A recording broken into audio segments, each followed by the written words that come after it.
दोस्तों, कई बार हमें ऐसा लगता है कि ज़िंदगी के द्वारा हम ठगे गए हैं। जैसे जैसे उम्र बीतती है वैसे वैसे एहसास होता है कि हमने जिनके लिए ज़िंदगी में सब कुछ किया, आज हम उनका साथ छोड़ कर के उन्हें अकेला महसूस करवा रहे हैं। ये जो दर्द है, ये दर्द हमारे बुज़ुर्ग पीढ़ी की दर्द है। आज हमारी बुजुर्ग पीढ़ी जिन्होंने हमारे लिए सब कुछ किया, अपनी सुविधा के अनुसार, अपनी हैसियत के अनुसार उन्होंने हमें सब कुछ दिया, और आज जब उनका बुढ़ापा आया तो हम उनके साथ खड़े नहीं हैं। ये परिस्थिति केवल बुजुर्ग पीढ़ी की नहीं है, यह हर एक इंसान के जीवन में कभी ना कभी ऐसी कोई घटना घटती है जिससे लगता है कि ज़िंदगी ने उसे ठग लिया। इसी को आधार बना करके मैंने पंक्तियाँ लिखी थी। कविता का शीर्षक था कलंक। उसी कविता को लेकर आज प्रस्तुत हुआ हूँ। कविता स्टार्ट होती है, प्रारंभ होती है, यह कैसा कलंक लगा दिया तुमने मुझ पर, जिसकी कोई आकृति नहीं, कोई वजूद नहीं, जिसका कोई सिर पैर नहीं, जिसका कोई अर्थ नहीं। फिर भी तुम मुझसे नफरत करते हो, बिना कुछ जाने मुझ पर ताना कसते हो। कम से कम एक बार मुझसे भी तो जान लिया होता कि कितनी गहराई है इनकी जड़ों में, कितनी हकीकत है, कितनी सच्चाई है इन कथनों में।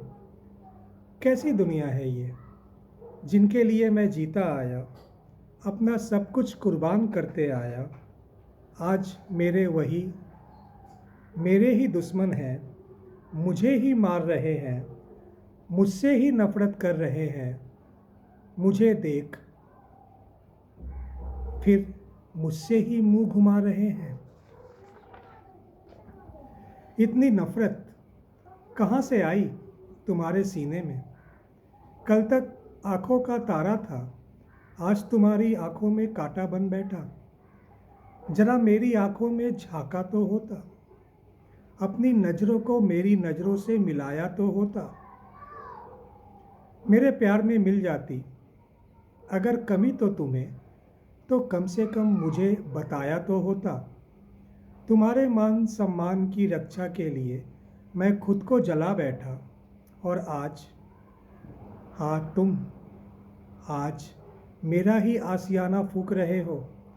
जिंदा लाश बनाकर मुझे खुद का नीड़ सजा रहे हो। यह कैसा स्वरूप है तुम्हारा कि मुझसे ही लिपट मुझे ही नष्ट किए जा रहे हो। दोस्तों, कविता तो साधारण सी है, लेकिन कविता के अंदर के उद्गार बुजुर्ग पीढ़ी के दर्द को सामने लाते हैं। हम जब बड़े होते हैं और हमारे माँ बाप जब इस स्थिति में नहीं रहते कि वह हमारी देख रेख कर सके, हमारा फ़र्ज़ बनता है कि हम उनके साथ रहें, उनका हर मुसीबत में उनके साथ डट कर खड़े रहें।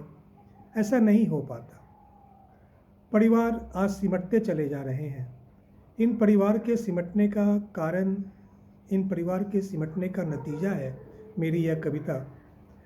आशा करता हूँ इस कविता में छिपे दर्द को आप समझेंगे और कोशिश करेंगे कि किसी भी माँ बाप को अपने औलाद से ऐसी कोई तकलीफ़ ना पहुँचे जिससे कि उनका बुढ़ापा उनके लिए दुखदाई बन जाए।